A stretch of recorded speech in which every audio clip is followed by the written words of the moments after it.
Praise the lord. ప్రభునందు ప్రియ సహోదరులకు యేసుక్రీస్తు వారి నామం పేరిట వందనాలు మరియు ఉదయకాలపు శుభాలు. అనుదిన వాగ్దానంతో ఏకీభావం మీకు ఆశీర్వాదకరంగా ఉందని, మీ విశ్వాసాన్ని బలపరిచేదిగా ఉందని నమ్ముతున్నాను. ప్రతిరోజు ఒక నూతన వాగ్దానంతో మనతో మాట్లాడుతూ మనల్ని ఆధ్యాత్మికంగా స్థిరులను బలవంతులుగా చేస్తున్న ప్రభువుకు స్తోత్రాలు. నేడు కీర్తన ద్వారా ప్రభుని స్తుతిద్దామా? నరులెల్ల క్రియల చొప్పున మరి తీర్పు పొందుదురు, మరణము మృతుల లోకము గురి అవును అగ్నికి. మరణము మృతుల లోకము గురి అవును అగ్నికి.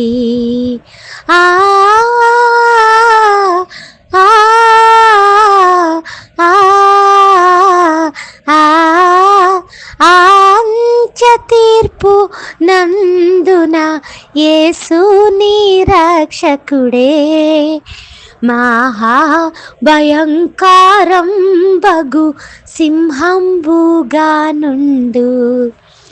మహా భయంకరం బగు సింహంబుగా నుండు. ఓ మానవుండా, నీ గతి ఏమౌనో తెలియునా? ఏమేమి చేయుచుంటివో తప్పించుకొందువా? ఏమేమి చేయుచుంటివో తప్పించుకొందువా? హల్లెలూయా. ఈ పాటలో చక్కని అర్థం మనకు కనిపిస్తుంది. నరులంతా బ్రతుకున్నప్పుడు మనుషులుగా ఎన్నో తప్పులు చేస్తూ వారి వారి క్రియల చొప్పున జీవిస్తూ ఉంటారు. అయితే వారి క్రియలన్నీ గ్రంథాలలో లెక్కించబడి తీర్పు పొందే దినం ఉంటుందని పాట చెప్తుంది. మరణము మృతుల లోకంలో అగ్ని ద్వారా దహించబడతారని, ఆ అంత్య తీర్పునందున యేసుప్రభు రక్షకుడుగా, ప్రేమించే వ్యక్తిగా, ప్రేమను చూపే ప్రేమామయుడిగా ఈ లోకంలోకి వచ్చాడు. కానీ ఆనాడు తీర్పు దినమందు మహాభయంకరమగు సింహముగా, ఉగ్రత దినమందు తీర్పు తీరుస్తాడు.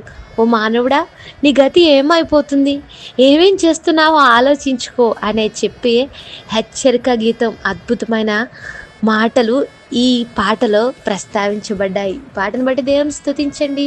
నేటి వాగ్దానం లూకా సువార్త 8వ అధ్యాయం 55వ వచనం. ఆమె ప్రాణము తిరిగి వచ్చును గనుక వెంటనే ఆమె లేచును. అప్పుడు ఆయన ఆమెకు భోజనం పెట్టుడని ఆజ్ఞాపించును. ఆమె తల్లిదండ్రులు విస్మయము నొందిరి. ఇక్కడ ఏం జరుగుతుంది అని మనం గమనిస్తే, యాయిరు కుమార్తె చనిపోయింది. ప్రభువును తన ఇంటికి తీసుకువెళ్ళిన యాయిరు ప్రభు అక్కడ చేసిన ఆశ్చర్యకార్యాన్ని చూసి విస్మయం పొందాడు. ఆమెను పిలిచి ఆయన శక్తి ద్వారా యేసుప్రభు వారు యాయిరు కుమార్తెను బ్రతికించారు. ఆమె తల్లిదండ్రులు విస్మయం పొందారు అనే మాట మనం చదివాం. అనగా విస్మయం అనే మాటకు 2 రకాలుగా వాడతారు. మొదటిది భయం, రెండవది ఆశ్చర్యం. ఈ సందర్భంలో ఇంగ్లీష్ బైబిల్లో రాయబడిన మాట ఆశ్చర్యమని. వారు ఆశ్చర్యపోయారట.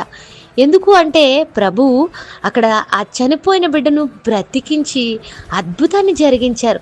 యేసు ప్రభు వారికి అనేక పేర్లలో యెషయా గ్రంథం 9వ అధ్యాయం చెప్తుంది, ఆశ్చర్యకరుడు అని పేరు కలదని. He is wonderful God. ఆశ్చర్య కార్యాలు జరిగించు దేవుడు కాబట్టే ఆయనకు ఆశ్చర్యకరుడు అను నామము కలదు. ఈ తల్లిదండ్రులు ప్రభు చేసిన అద్భుతాన్ని బట్టి ఆశ్చర్యపోయారు, విస్మయం పొందారు. ఇదే లూకా సువార్త 5వ అధ్యాయం 26వ వచనం చెప్తుంది, విస్మయం పొంది అక్కడ జరిగిన వింతను చూసి దేవుణ్ణి మహిమపరిచారు అని.